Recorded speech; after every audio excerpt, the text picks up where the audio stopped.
designers of this amazing building didn't limit the spectacle just to the structure.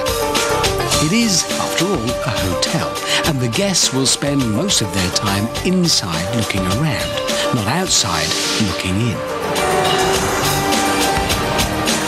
When it comes to earning its keep, this building is all about symbolising luxury and opulence. So what could be the best possible luxury here in a hotel perched in a scorching desert of sand and sea? Yep, fountains. Think about it. A fountain in the desert is the ultimate in opulence. And not just any old fountains, a series of digitally controlled million-pound masterpieces. And whilst fountains are pretty and all that, it takes some surprising engineering to create the flair. You need to be seen to do something extravagant and opulent with the water. And the water features here are an engineering feat in their own right. Mesmerising. Sometimes the water doesn't even look like water. That's because it's not behaving like water. Normal water, that is.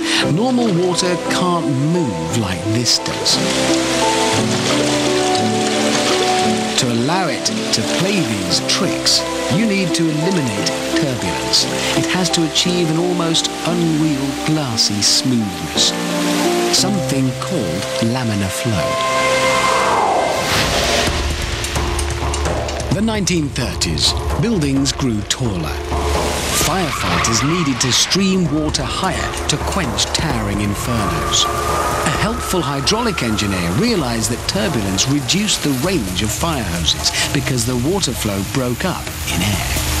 His invention to smooth out the flow in fire hoses to make it more laminar was the key to the Burj Al Arab's glassy fountains.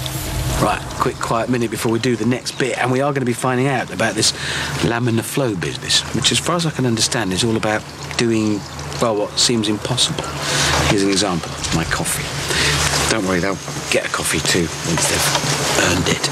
If I stir in milk, there we go. Stir it all in, there you go. It's all mixed up thoroughly. Wouldn't it be kind of cool if we could unstir it and then be sort of left with a blob of milk and black coffee? So maybe if I stir the other way and, well, no, obviously you can't. That would be turning back time. We haven't yet conquered time travel, and you can't unstir coffee unless you can make water behave in a fully laminar way. Amazingly, however, you can unstir some liquids.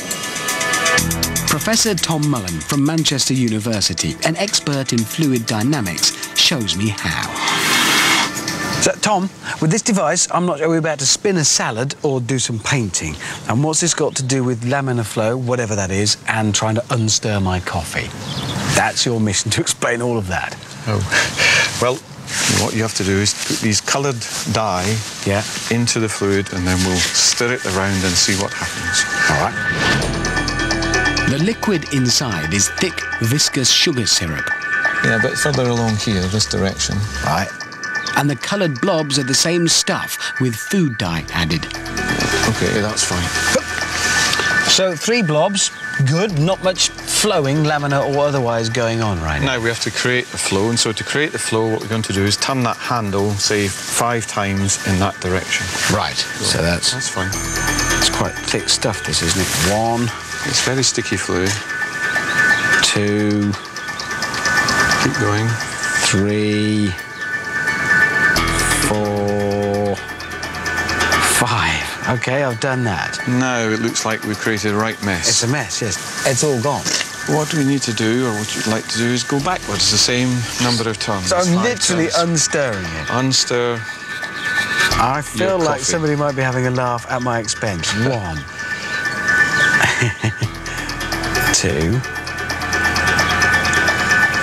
3. 4. Slow down a bit. Just keep going slowly a bit. Slow it down, slow it down, slow it down. And there you have... Look at that! You're 3 bobs back again. I've literally unstirred it. That's a great party trick. Thick, viscous liquids like sugar syrup are very smooth. It's easy to make them move in a laminar way. They don't behave turbulently like water, so you can unstir them and make the blobs reappear. If water behaved like that, you could unstir your coffee. To make water flow in a laminar fashion, you need to remove the turbulence with a laminar flow nozzle. Well, the good news immediately is, now correct me if I'm wrong, this would appear to be laminar flow in water. This is laminar flow that's coming out of this nozzle here, whereas this is turbulent flow. The reason you can tell immediately it's turbulent is because you can see it. It scatters the light. And in this case, it's nice and glassy smooth, and it's laminar. OK, so quite a simple difference, really. Neat, tidy and elegant, scruffy and a mess. But to achieve this, it needs this device here that looks like something out of a 60s sci-fi movie. What is it? Well, you have turbulent flow coming in, and then what happens is the flow goes through these gauzes, through these straws and so on, and so the turbulence decays as it comes through here, and you end up with laminar flow coming out of the nozzle.